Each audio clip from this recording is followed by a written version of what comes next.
What do you think about Dominion Energy building a pipeline along the river close to your home?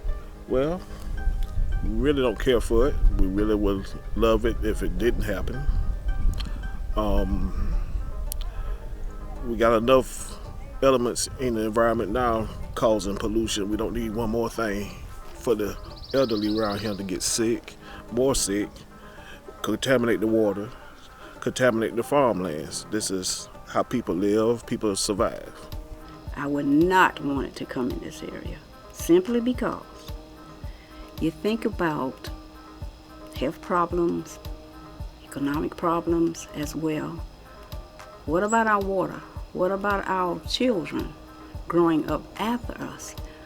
What about, things go wrong all the time, yes, that's life. But you hear about those explosions all the time, you hear about the leakage in the water lines. It's too much. We don't need that in this area. Well, what we're seeing is an expansion of pipelines for what they call natural gas, what I call frack gas, because if you see where the gas comes from, the tar sands of Canada, or you look at where they're doing fracking in Pennsylvania and other places, and you see the environmental negative impacts where people can't drink their water, etc.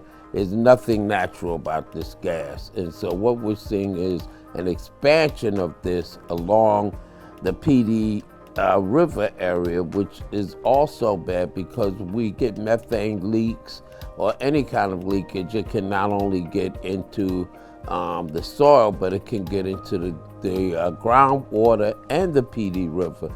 And let's keep in mind that places like Florence and other cities actually get their water from the Pee Dee River, and even though it goes through water treatment facilities, we don't want to take a chance on having that water be harmful in any way.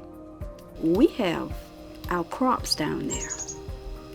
We still grow crops down there. So we don't want that interrupted.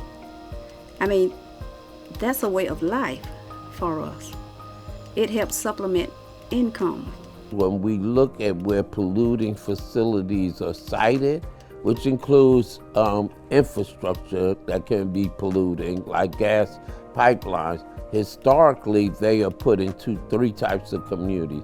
They're put in people of color communities, and they're also put into low wealth communities as well as tribal communities. My family has owned a mass majority of this land for generation after generation. And bringing a pipeline down here, first of all, against our will,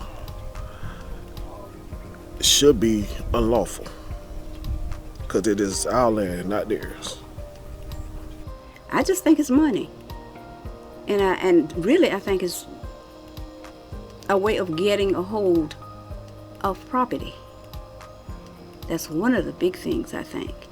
We've had this property for years and years and years, centuries, and we're gonna let it go now for some simple chunk change? No. We'll fight. Some care and some don't. But Lord have mercy.